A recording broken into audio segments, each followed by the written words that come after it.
Breaking, contract to kill Marco Rubio just thwarted, here's the socialist scum who paid for it.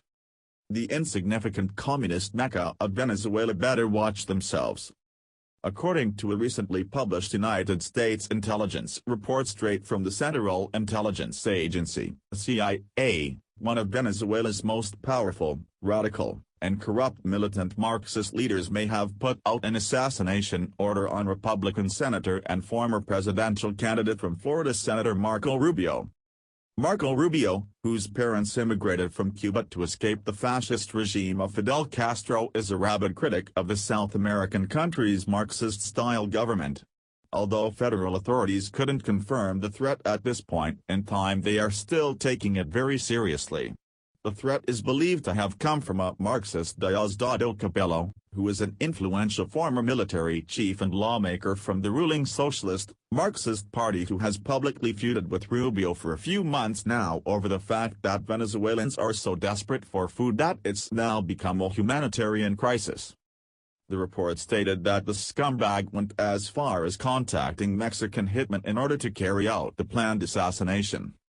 The Guardian reports. In Venezuela, 82% of people live in poverty. Where are our friends now? Venezuela may have reversed the ruling that stripped the National Assembly of its legislative powers, but that does not mean democracy has been restored. In the December 2015 elections, after 17 years of so-called revolution, the opposition coalition won 112 seats in the 167-seat National Assembly, while the pro-government party retained 55 seats. The ballot had a turnout of 74.17%, and was organized by the same National Electoral Council, CNE, that had overseen previous elections won by the government party. There was no doubt, then, that the vote was fair and that the opposition had received a clear mandate for change. However, every single law approved since then by the National Assembly has been blocked by the government of President Nicolas Maduro and by his cronies in the Supreme Court.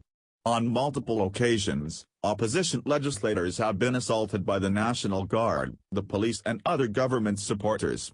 While all of this happened, the state-controlled economy imploded, leading to shortages in food and medicines. As Venezuelans have turned to the bins for food, protest and dissent continue to be met with repression and arbitrary arrests. So it was not a surprise, last week, that the Organization of American States met to discuss the deterioration of democracy and human rights in Venezuela.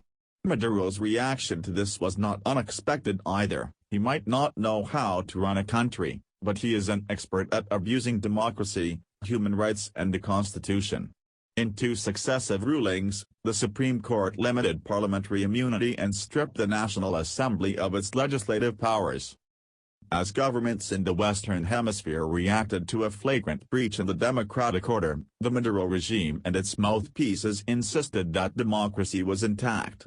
On Friday, Venezuelans were amazed to see their Attorney General, who until then had been anything but independent, join the voices condemning the coup against the National Assembly. Demonstrating almost sociopathic levels of cynicism, President Maduro argued that he was not aware of what the Supreme Court had done and asked the judges to review their rulings. On Saturday, the magistrates reversed their decisions and all was forgiven and forgotten. So back to democracy, then? Not really. That same Saturday, the National Guard tried to arrest an opposition legislator who they said no longer had parliamentary immunity. On Sunday, the head of an opposition party was arrested for high treason. And, on Monday, opposition legislators were assaulted by government supporters while police stood by. If anything, then, it is back to the systematic abuse of democracy and human rights. Monday evening's resolution by the OAS Permanent Council calling for the full restoration of democratic order was immediately rejected by the Venezuelan government. Incredibly, there are still people in the UK who support Maduro. Just last month, the International Transport Workers Federation, ITF, hosted the Venezuelan ambassador and the Venezuelan Solidarity Campaign in an event to warn that Donald Trump is a threat to Venezuela's sovereignty. As Venezuelans have turned to trash for food, protests continue to be met with repression and arbitrary arrests. One has to wonder if the ITF is aware that, under Hugo Chavez, anti-union discrimination, violations of collective bargaining rights and the non-respect of collective agreements were frequent and persistent in both the public and private sector. The Venezuelan government crushed unions while firing and blacklisting tens of thousands of workers for their political opinions. Is that consistent with the values of one of the biggest union federations in the world? What about the speakers in last month's event? This included labor politicians, academics, anti-war, anti-nuclear and union activists. Do they agree with the way Maduro manages the opposition? Is that how they would deal with dissent? Do they approve of the Venezuelan government's support of the collectivos armed groups that have murdered unarmed protesters? Do they believe that war and violence are legitimate if they come from the left?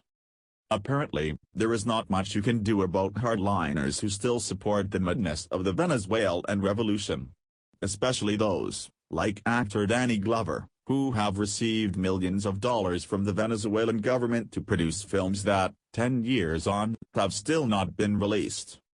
But what about the dozens of politicians and journalists, including the leader of the opposition, who until very recently lauded the achievements of Hugo Chavez and have now gone quiet? They always seemed to suggest that they had the well-being of the Venezuelan people at heart. Now that 82% of households live in poverty, they don't seem interested at all in what's happening in Venezuela. It is a shame, because their voices could really come in handy as the world calls on Maduro to risk toward democracy and respect human rights. Senator Marco Rubio is very dangerous to the Marxist regime in Venezuela because he has the full ear of U.S. President Donald Trump on the matter and has never been shy about making clear the dire threat that is faced from socialist, Marxist and communist regimes such as what they currently have in Venezuela. A place that has oil but no food, or daily necessities, for its citizens to buy. And to think Bernie Sanders supporters want that here in the U.S. The Venezuelan embassy in Washington declined to comment on the matter Saturday.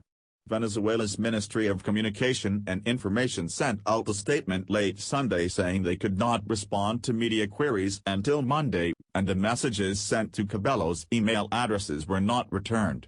My guess is he better be in hiding by now. Senator Rubio has been issued a high-threat security detail for several weeks now in both his Washington and Miami offices and homes. Sometimes I feel we are living in a bad thriller novel. Please share if want Cabello brought to justice.